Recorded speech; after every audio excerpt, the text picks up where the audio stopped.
Salam Bapak Ibu dan saudara-saudariku yang saya kasih dalam Tuhan Yesus Kristus.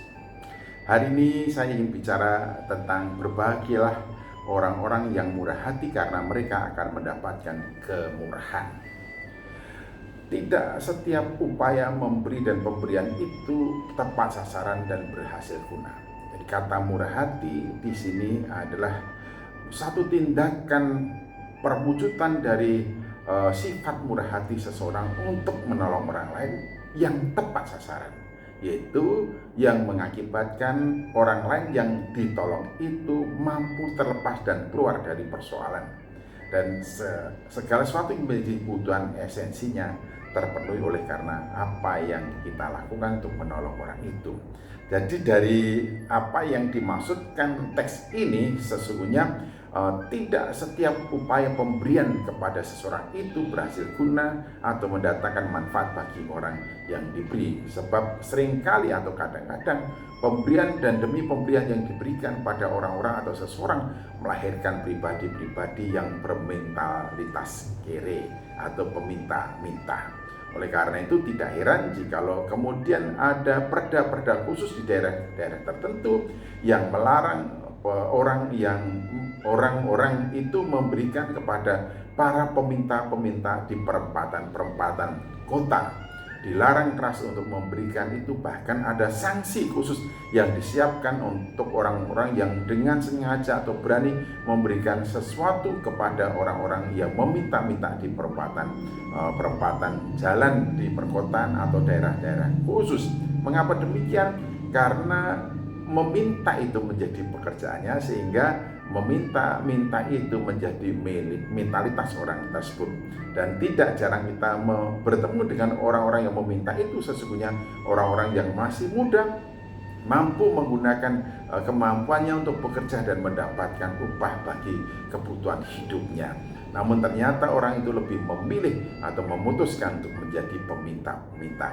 Nah, murah hati di sini sesungguhnya dimaksudkan bukan seperti memberi seseorang peminta-minta yang melahirkan orang itu bermentalitas peminta-minta.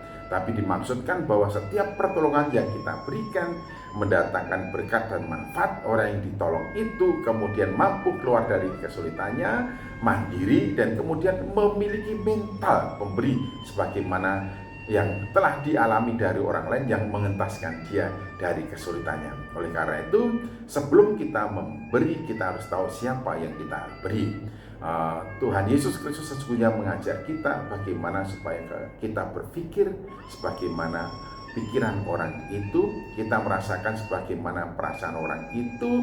Jadi kita mampu mengidentifikasikan diri sebagaimana orang yang membutuhkan pertolongan, hingga ada rasa empati, simpati, keterbebanan untuk memberikan pertolongan, dan sekaligus keterbebanan untuk menolong orang itu supaya terlepas dari kemungkinan mentalitas negatif dalam kehidupannya, sehingga diharapkan pertolongan yang kita berikan sebagai wujud dari kemurahan hati itu mampu mengentaskan seseorang itu dari persoalannya, sekaligus mampu membuat orang itu bangkit dari persoalannya untuk mampu menggunakan seluruh kemampuannya dan mampu mandiri, lalu menjadi pribadi yang mempunyai mental untuk memberi kepada orang lain. Nah, orang yang bermurah hati dengan pemberian yang tepat kepada orang yang tepat menghasilkan pribadi-pribadi yang keluar dan dari belenggu yang sedang dihadapi, lalu menjadi orang itu mandiri